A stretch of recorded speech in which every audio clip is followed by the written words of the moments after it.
Very good morning to all the students. कैसे हैं आप सब? I hope you all are fine. So students, as you know that in the last class we have discussed about the topic that is related to the atomic size. हमने अपनी last class के अंदर atomic size, valency electron का discussion किया of the elements in the modern periodic table. सो बच्चों आज हम discuss करने जा रहे हैं metallic and non metallic character. Metallic and non metallic character discuss करेंगे एलिमेंट्स का पीरियोडिक टेबल के अंदर अलोंग द पीरियड, ठीक है, left to right and top to bottom. Top to bottom means down the group, ठीक है। सो आज हम स्टडी करने जा रहे हैं about this topic that is related to the metallic and non metallic character of the elements, ठीक है। तो देखिए, सपोज अगर मैं बात करूं पीरियोडिक टेबल के अंदर, ये पीरियोडिक टेबल है। Simply again we will design a periodic table in this view when we go from left to right. अगर हम लेफ्ट टू राइट की बात करते हैं, लेफ्ट टू राइट की बात करते हैं तो left to right metallic character क्या करता है? डिक्रीज करता है। और top to bottom metallic character क्या करता है? इंक्रीज करता है। तो उससे पहले आप लोगों को पता होना चाहिए व्हाट इज मेटालिक कैरेक्टर। तो कोई भी एलिमेंट कितना इलेक्ट्रॉन लॉस करने की कैपेसिटी रखता है, तो element have a capacity to loss the electron, ठीक है। This capability of an element is called show the metallic character. तो जैसे हम लेफ्ट टू राइट जा रहे हैं, यहाँ पे मेटल्स प्रेजेंट है और यहाँ पे नॉन मेटल्स प्रेजेंट है। तो यहाँ पर हम देखें, ये एलिमेंट्स वो एलिमेंट्स हैं जो इलेक्ट्रॉन को लॉस करने की कैपेसिटी रखते हैं और ये इलेक्ट्रॉन को गेन करने की कैपेसिटी रखते हैं, ठीक है। तो ये मेटल्स रिप्रेजेंट होते हैं और ये नॉन मेटल रिप्रेजेंट होते हैं। तो अल्टीमेटली हम ये बोल सकते हैं left to right metallic character will decrease and top to bottom metallic character will increase. आप देखिए, इधर देखिए, ये मैंने लिया है, this is the period number third. Period number third की बात कर रही हूँ। Sodium, magnesium, aluminium, silicon, phosphorus, sulphur, chlorine, ठीक है। पीरियड नंबर थर्ड की बात हो रही है।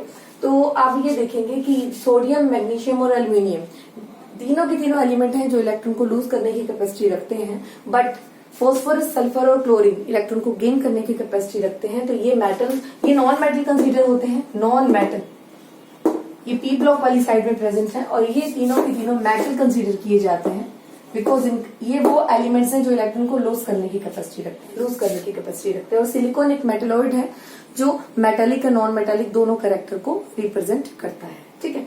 तो अभी हमने ये एग्जांपल देखा पीरियड नंबर थर्ड का।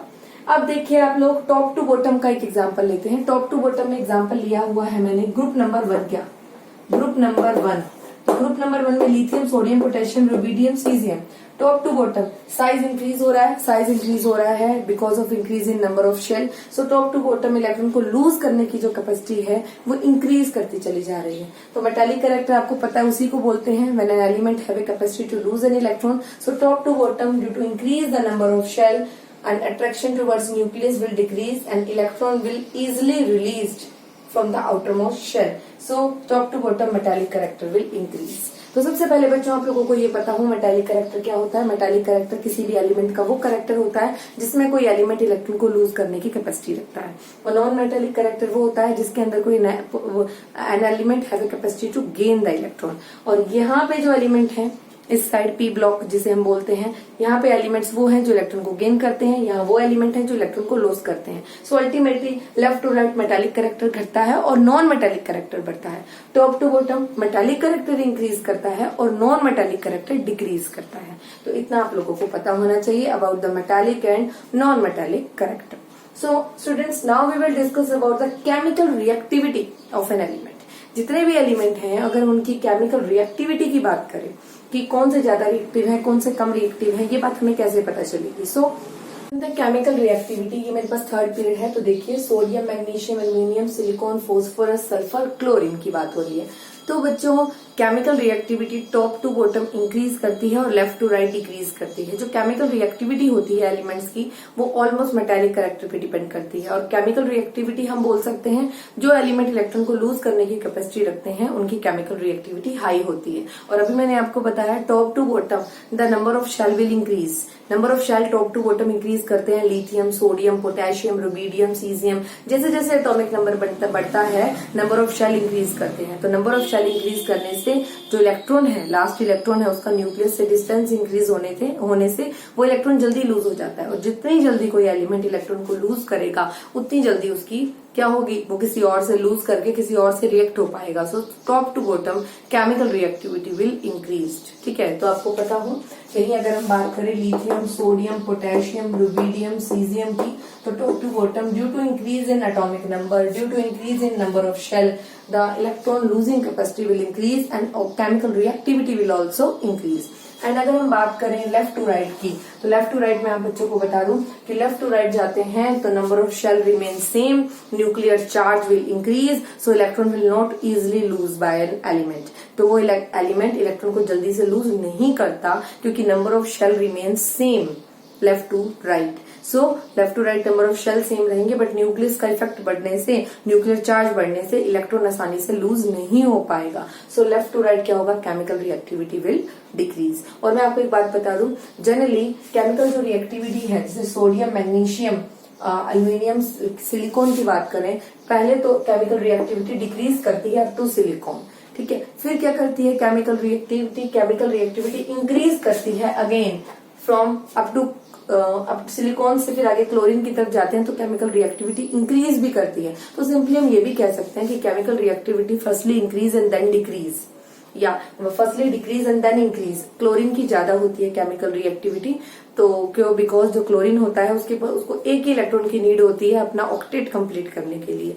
तो आपको पता होना चाहिए firstly it will chemical reactivity decrease and then increase. और इसके अलावा मैं बताऊं जो आर्गन है इस पीरियड के अंदर, this is the noble gas, इसकी ये कम्प्लीटली अनरिएक्टिव एलिमेंट है, बिकॉज ये जो नोबल गैसेज हैं इनका ऑक्टेट क्या होता है, कंप्लीट होते हैं, इनके शेल क्या होते हैं, कंप्लीटली फिल्ड होते हैं। सो ये एलिमेंट जो है नोबल गैस के जो एलिमेंट्स हैं वो रिएक्ट नहीं करते हैं। तो ये बात आपको पता होना चाहिए। और टॉप टू बॉटम लगातार केमिकल रिएक्टिविटी इंक्रीज करती चली जाती है। तो आपको पता होना चाहिए, जब आपसे पूछा जाए वेरिएशन पूछ सकते हैं कि top to bottom metallic character क्या होता है, टॉप टू बॉटम रिएक्टिविटी क्या करती है, left to right metallic character क्या होता है, left to right metallic character reactivity क्या करती है। तो ये बातें आप लोगों को पता हो।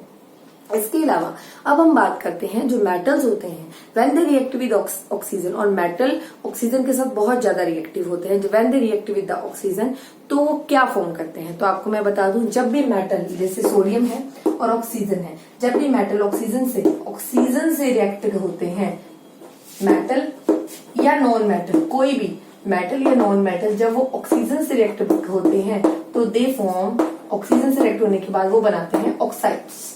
क्या बनाते हैं, oxides. When the metal and non metal react with the oxygen and they form oxides. और ऑक्साइड जो होते हैं, कुछ ऑक्साइड्स एसिडिक होते हैं, कुछ ऑक्साइड्स बेसिक होते हैं। तो मैं आपको बता दूं, जब मेटल ऑक्सीजन से रिएक्ट करते हैं तो वो बेसिक ऑक्साइड्स बनाते हैं, और जब नॉन मेटल ऑक्सीजन से रिएक्ट करते हैं तो वो एसिडिक ऑक्साइड्स बनाते हैं। आप देखिएगा, मैंने ये पीरियड नंबर 3 लिया है आपको दोबारा से ये कंसेप्ट एक्सप्लेन करने के लिए। आपको ऊपर पीरियड नंबर 3 नजर आ रहा है, sodium, magnesium, aluminium, silicon, phosphorus, sulphur, chlorine, argon.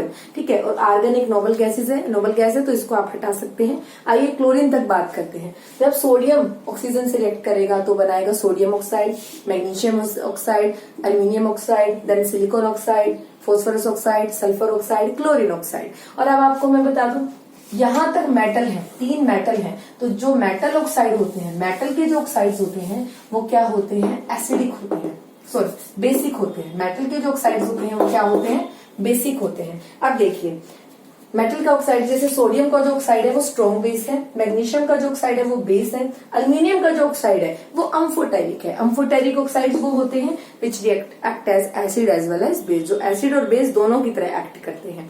तो आपको ये एल्यूमिनियम का एक्सेप्शन मैं ऑलरेडी डिस्कस कर चुकी हूँ कि aluminium oxide is amphoteric oxides and they act as both acid as well as base.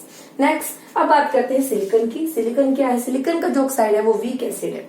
Silicon यहाँ पर नॉन मेटालिक कैरेक्टर स्टार्ट हो जाता है, और नॉन मेटालिक कैरेक्टर के जो ऑक्साइड्स होते हैं वो एसिडिक होते हैं। तो सिलिकॉन का ऑक्साइड वीक एसिड है, फॉस्फोरस का ऑक्साइड मॉडरेट एसिड है, ना तो ज्यादा स्ट्रॉन्ग है ना वीक है, और सल्फर का जो ऑक्साइड है वो स्ट्रॉन्ग एसिड है, क्लोरीन का जो ऑक्साइड है वो वेरी स्ट्रॉन्ग एसिड है। तो क्लोरीन के जो ऑक्साइड्स होते हैं जैसे Cl2O7, क्लोरीन के काफी ऑक्साइड्स हैं, जो क्लोरीन के ऑक्साइड्स होते हैं वो काफी स्ट्रॉन्ग एसिडिक नेचर के होते हैं। ये बात हमें पता होनी चाहिए कि जितने भी मेटल्स हैं और नॉन मेटल्स हैं हमारी पीरियोडिक टेबल के अंदर, आपको पता होना चाहिए 118 एलिमेंट्स में से 3 कैटेगरी हमने डिजाइन करी, metal, non metal and metalloid. Metalloids are also called semi metals. तो मेटल्स के ऑक्साइड्स बेसिक होते हैं और नॉन मेटल के ऑक्साइड्स क्या होते हैं, एसिडिक होते हैं। और ऐसा कोई नॉन मेटल का ऑक्साइड जो स्ट्रॉन्ग, बहुत ज्यादा स्ट्रॉन्ग एसिडिक नेचर का है, नॉन मेटल ऑक्साइड, वो है क्लोरीन का ऑक्साइड Cl2O7।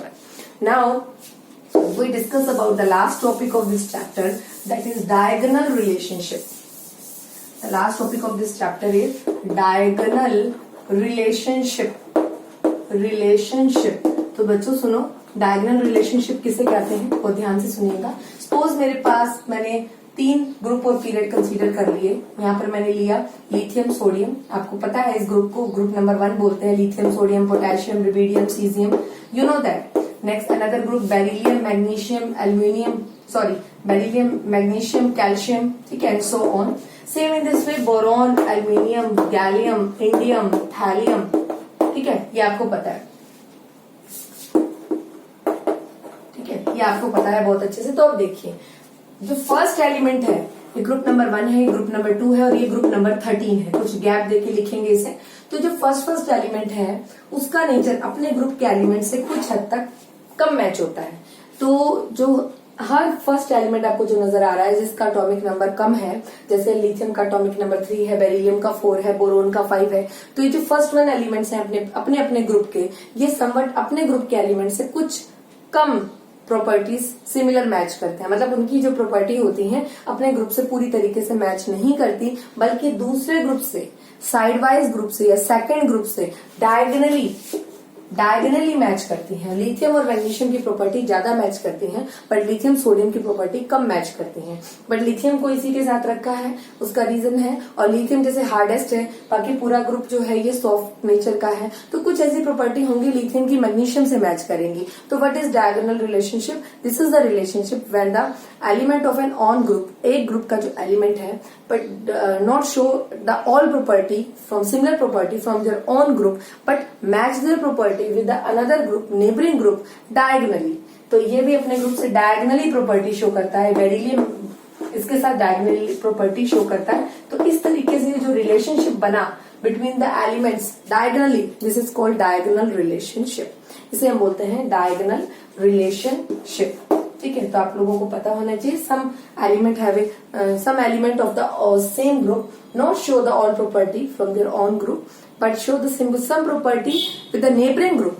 जो कुछ प्रॉपर्टी अपने ग्रुप से, नेबरिंग ग्रुप से शो करता है, बट डायगोनली शो करता है। This property is called diagonal relationship of the some metal. Lithium show the diagonal relationship with the magnesium, beryllium show the diagonal relationship with the aluminium, and same as boron show the diagonal relationship with the silicon. तो इतना आप लोगों को पता होना चाहिए। So students, आपको पता चला इस कंप्लीट चैप्टर के अंदर हमने बात करी अबाउट द एलिमेंट्स। एलिमेंट्स पूरी तरीके से डिस्कवर नहीं थे, इनको डिस्कवर करने के लिए कुछ अर्लियर अटेम्प्ट्स किए गए, कुछ प्रेजेंट अटेम्प्ट्स हैं इसके। अर्लियर अटेम्प्ट्स में हमने डोबर्नियर का कंसेप्ट पढ़ा, न्यूलैंड्स लॉ ऑफ ऑक्टेव का कंसेप्ट पढ़ा, और प्रेजेंट अटेम्प्ट्स के हमने मेंडलीव का कंसेप्ट पढ़ा और मॉडर्न पीरियोडिक टेबल का कंसेप्ट पढ़ा। Modern periodic table that is design by the Henry Moseley. According to this table, the complete periodic table have 118 elements with the 18 group and 7 period. Okay. And the elements are categorized mainly into 3 parts: metal, non-metal, and metalloids.